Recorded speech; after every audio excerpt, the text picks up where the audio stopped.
Selamat pagi, Eyang Kakung, Eyang Putri, Opa, Oma, Simbah, Kakung Putri, dimanapun panjenengan semua berada, berkah dalam. Pada hari ini secara khusus kita akan mengisi waktu dengan sejenak merefleksi tentang bulan Kitab Suci Nasional yang selama ini sudah kita kenal. Bulan September ini menjadi waktu yang khusus karena kita sebagai orang tua, meskipun saya masih pralansia, tetapi pada beberapa waktu saat ini banyak orang tua yang mempunyai kebutuhan dan kerinduan untuk bersama-sama mencecap pengalaman-pengalaman hidup dan direfleksikan melalui kitab suci. Maka secara khusus pada pagi ini kita akan melihat bagaimana bulan kitab suci pada tahun ini sudah ditata dan disiapkan terutama bagi lansia.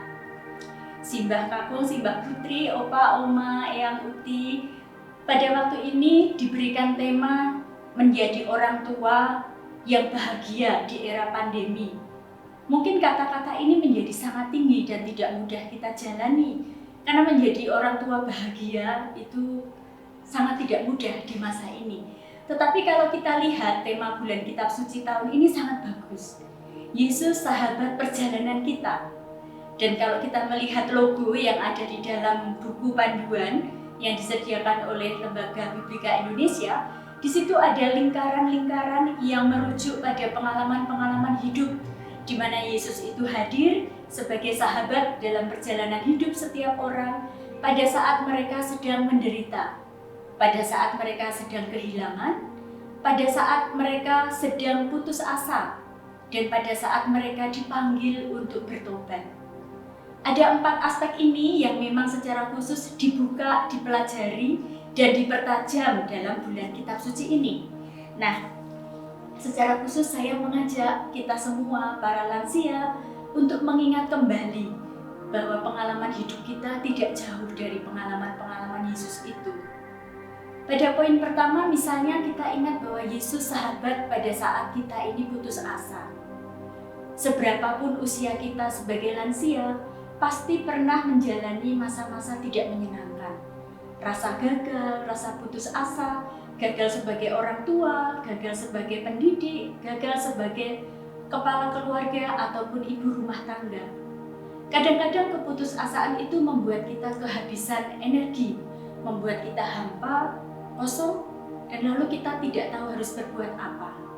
Tetapi kalau kita mengingat bagaimana Yesus hadir pada saat para muridnya putus asa diterpa oleh angin sakal, Yesus mengatakan bahwa, "Lihat, inilah aku." Kata yang sama juga disampaikan kepada kita semua. Eyang Kakung, Eyang Putri, Opa, Oma, Yesus juga menyapa, "Inilah aku." Mungkin saat ini Anda semua sedang putus asa karena rindu bertemu dengan anak cucu, berkumpul dengan keluarga. Mungkin Anda putus asa atau menderita karena rasa sakit yang seolah-olah tidak ada obatnya. Semua itu membuat Anda merasa hampa, kehilangan pengharapan, dan bahkan seolah-olah hidup tidak berguna dan sia-sia. Tapi ingat, setiap kali kita selalu sadar bahwa Yesus ada sebagai sahabat. Yesus selalu menemani kita dan Dia mengatakan, "Lihatlah, inilah aku." Maka putus asa itu hendaknya menjadi cara untuk mencari dan menemukan Yesus yang menyapa kita. Pada bagian lain, kita juga diajak untuk merasakan pengalaman-pengalaman pada saat kita menderita. Berapa banyak pengalaman hidup yang sudah kita jalani dan membuat kita menderita. Atau kita melihat keluarga, tetangga, sanak saudara yang juga mengalami penderitaan. Apakah kita terbuka untuk menolong mereka tanpa melihat latar belakangnya? Dalam tema ini, Yesus berbicara kepada kita semua sebagai orang tua yang hendaknya tidak melakukan tindakan-tindakan diskriminatif. Kita tahu dalam era pandemi ini ada banyak kepentingan, ada banyak kebutuhan yang kadang-kadang membuat orang seolah-olah dirinya sendiri yang paling penting. Nah, kita dipanggil bersama-sama dengan Yesus melalui contoh ketika orang Samaria yang baik hati itu menolong seorang yang dirampok di tengah jalan. Dia tidak mengenalnya dan dia memberikan apa yang dia miliki tanpa resiko, tanpa takut, tanpa ragu. Dia hanya memberikan tindakan kasih. Dan hal yang sama juga dilakukan oleh Yesus. Karena Yesus adalah sahabat bagi kita pada saat kita menderita. Maka Bapak Ibu, eyang kakung, eyang putri, opa oma, pada saat penderitaan itu menimpa kita, bisa jadi kita akan kehilangan pengharapan. Sama halnya seperti ketika kita putus asa. Penderitaan-penderitaan itu membuat kita hampa. Lalu kita merasa tidak berguna, kesedihan yang berkepanjangan, dan kita tidak mau melakukan apa-apa. Bahkan yang paling banyak dialami pada saat ini adalah penderitaan karena merasa tidak bisa berjumpa dengan Tuhan, karena kita tidak bisa ikut misa ke gereja. Saya mendengar begitu banyak orang mengeluhkan itu.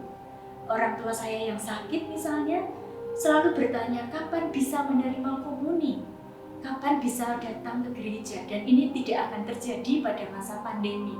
Mungkin Anda semua juga mengalami hal ini. Tetapi sekali lagi kita lihat bahwa Yesus itu tidak pernah meninggalkan Anda semua, dan kita juga tahu orang Samaria itu berjanji akan datang kembali. Yesus juga mengatakan hal yang sama.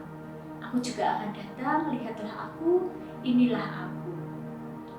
Pada bagian yang ketiga, pada tema bulan kitab suci itu, Yesus hadir sebagai sahabat bagi orang-orang yang sedang putus asa, menderita, lalu dia kehilangan. Dalam masa pandemi ini kita lihat berapa banyak sahabat, teman-teman, tetangga, keluarga yang karena virus corona akhirnya dipanggil menghadap Tuhan. Rasa kesedihan itu membuat kita seperti tidak punya perasaan apa-apa dan kosong. Kita sangat sedih karena bahkan kita tidak bisa menemani pada saat-saat terakhirnya. Kita tidak bisa mengantar bahkan pada saat pemakamannya. Lalu kenangan-kenangan itu seakan-akan hadir sebagai jarum-jarum yang menusuk jiwa dan hati kita. Dan pada saat itu rasa kehilangan akan sungguh menjadi hal yang sangat menyiksa. Lalu kalau kita lihat pada peristiwa Yesus menghidupkan Lazarus, Yesus waktu itu juga dikatakan bahwa Yesus menangis bersama Marta dan Maria. Apa artinya?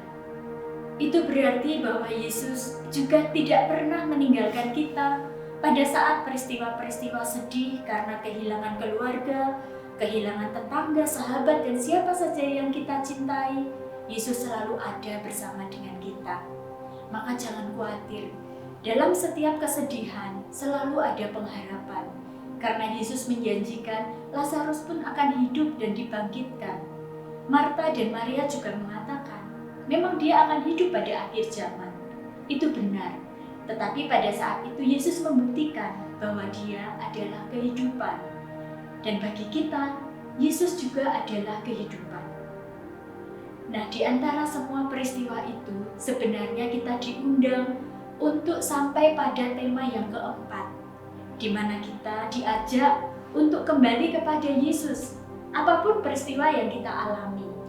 Apakah kita sedang putus asa, frustasi, kehilangan pengharapan, ataukah kita sedang mengalami rasa penderitaan yang tidak berkesudahan, kegagalan, kemudian kesulitan-kesulitan hidup dalam rumah tangga, kesulitan dalam bersosialisasi, bertemu dengan keluarga, ataukah kita sedang mengalami kehilangan yang sangat mendalam?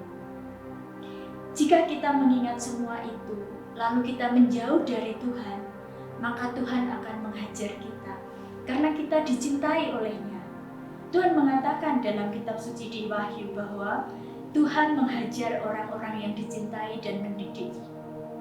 Maka kita juga diundang untuk itu.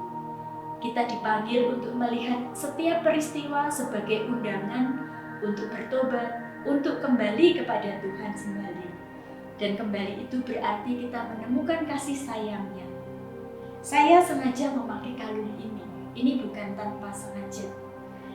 Kalung ini punya makna karena ini pengharapan. Ini dibuat oleh bruder-bruder dari komunitas TC di Prancis. Setiap orang yang melihat batu penjuru ini melambangkan Yesus. Saya selalu mengenakan kalung saat saya merasa sedih, saya merasa kehilangan, menderita, saya butuh sesuatu yang membantu untuk mengingat Yesus yang hadir sebagai sahabat saya.